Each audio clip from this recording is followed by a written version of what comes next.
They called it love, but the moment Charlie Kirk died, something shifted. Her fortune didn't just rise, it tripled. And suddenly the world was left to wonder. Was Erika Kirk the heartbroken widow everyone imagined, or a woman who stepped into a level of wealth few ever touch? Because when Charlie's life ended, Erika didn't just lose a partner. She inherited an entire empire.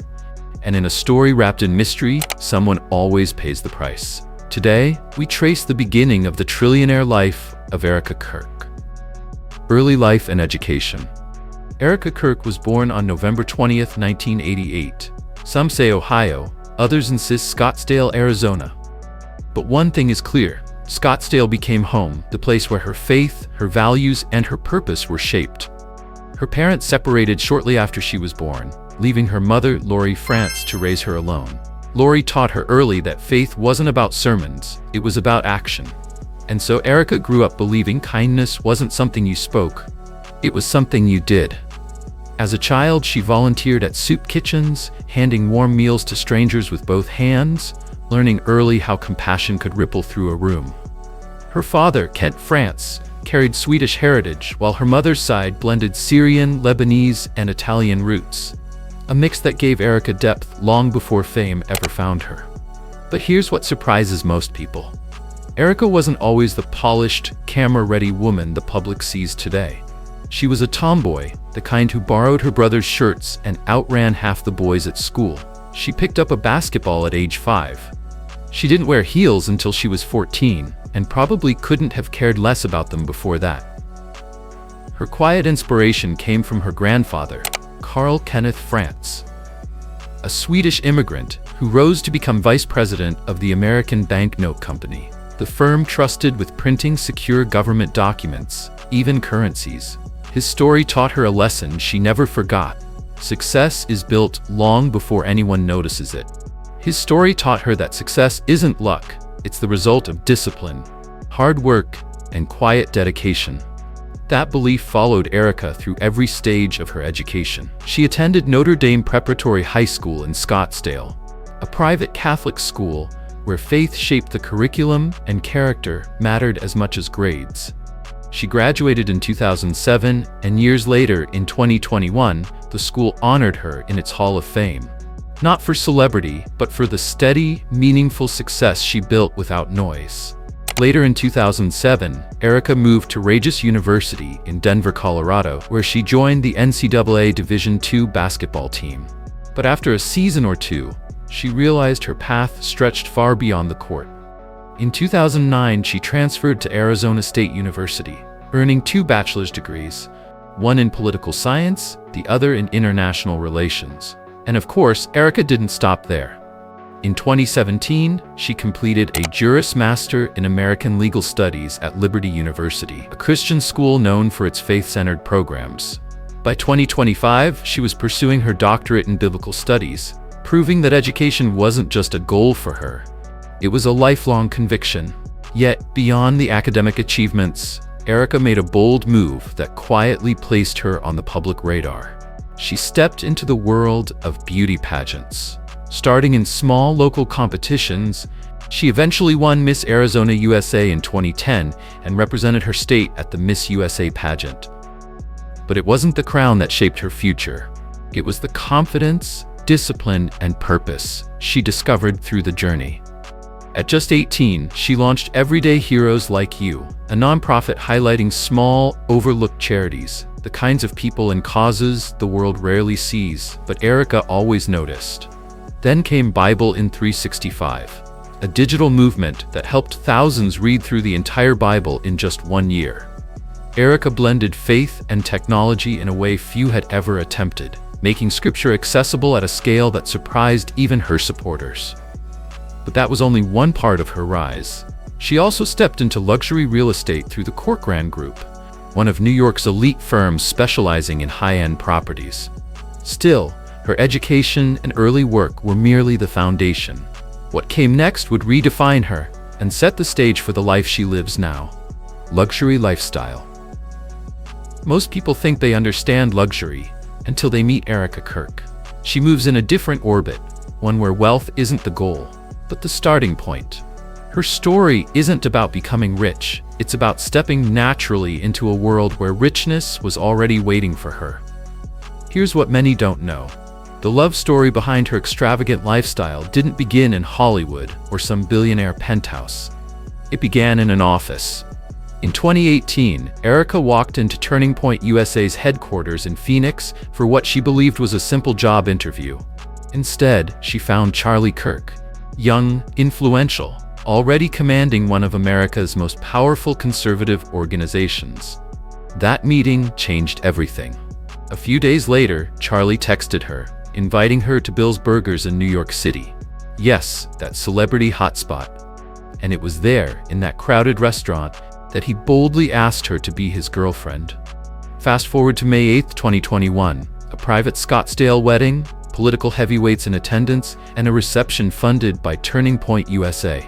They went on to raise 2 children and build a brand blending faith, influence, and wealth in a way few couples ever achieved. Now, about that wealth, by the time Erika said "I do," she already had a $2 million net worth. And that's before her husband's millions ever entered the picture.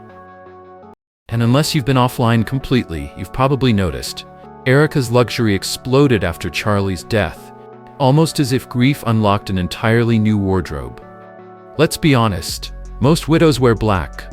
Erika wore Chanel. Erika didn't just grieve. She stepped into Chanel and D&G gowns that looked as if they were stitched out of pure wealth. With her, every public appearance becomes a runway moment, which is exactly why her wardrobe caught my attention. Behind that calm, polished confidence is a closet worth more than what most people will earn in a decade. We're talking Chanel jackets priced higher than a teacher's annual salary, Valentino gowns tailored to perfection, and jewelry bright enough to blind studio cameras. I've seen diamonds before, everyone has, but never stones as large or gold rings as heavy as the ones Erika wears effortlessly. Public estimates place her jewelry collection somewhere between $10 million and $30 million.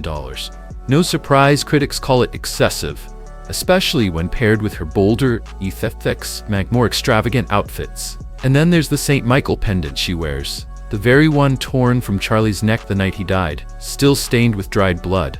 To her, it's a symbol of faith. To her critics, it's a reminder. Either way, it's impossible to ignore. But if you think her fashion is the pinnacle of luxury, wait until you see her homes.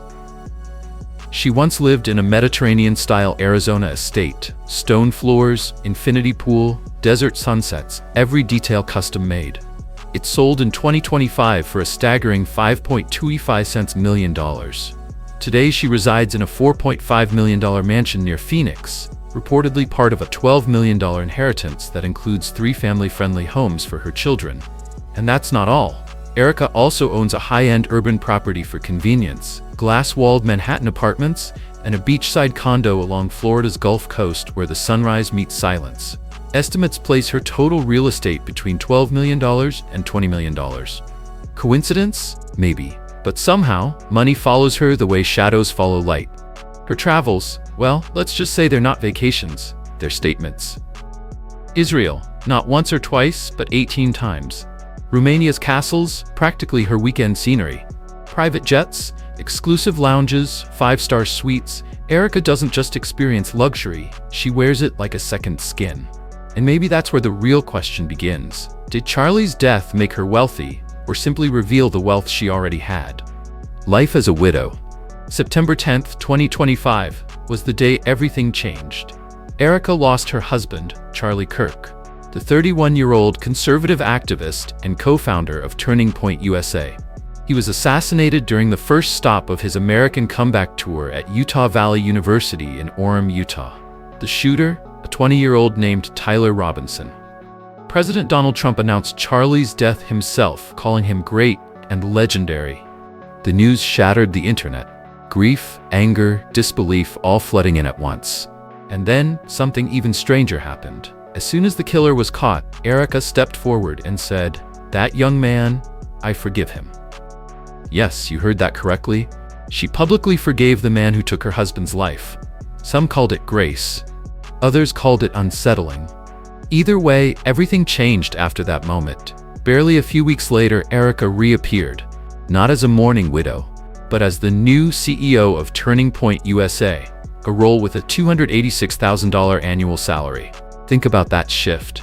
From beauty pageant winner to running a $100 million conservative powerhouse. If ambition had a face, it might look a lot like that transition. And what drew even more attention was her lifestyle after Charlie's death. Suddenly, the luxury was louder. Designer gowns, shimmering jewelry, and a presence that felt more curated than grieving. If I didn't know better, I'd say Erika Kirk's appearances after becoming a widow look less like grief and more like a showcase of wealth and immaculate elegance. At her husband's memorial, she arrived wearing diamond earrings estimated at $20,000. And for the Medal of Freedom ceremony, she sported oversized gold and diamond rings, likely engraved with the initials G and M, symbolizing her children. But here's where things take an unexpected turn. Recent rumors link her romantically to public figures like J.D. Vance. Nothing confirmed, of course, but as the saying goes, where there's smoke, there's usually fire. And if you watch closely, you'll notice Erika is speeding down a very fast lane now. Social media is filled with clips of her entering events with fireworks, stepping onto stages with polished nails, flawless makeup, and a presentation that contrasts sharply with traditional widowhood expectations. But does she care? Absolutely not. She's surrounded by wealth now. Israeli billionaires have publicly pledged lifelong financial support, and incredibly, a GoFundMe has even been set up in her name. Some call it resilience, others call it strategy. I call it interesting. And then the story darkens. Leaked financial records reveal a $350,000 transfer wired to Erika's account 2 weeks before Charlie's death, sent from a dissolved shell company. Whispers say there is footage of her meeting unidentified men shortly after the assassination. Today, she's dining with powerful players like she's always belonged in their circle. Coincidence or connection? What I do know is this: grief follows a natural rhythm, but power never waits. And somewhere between Charlie's death and Erika's new world of diamonds, influence, and privilege, something shifted. So tell me, is Erika Kirk mourning her husband, or using his death to build an empire? Let me know your thoughts in the comments, and if you enjoyed this video, don't forget to explore the rest of the channel for more.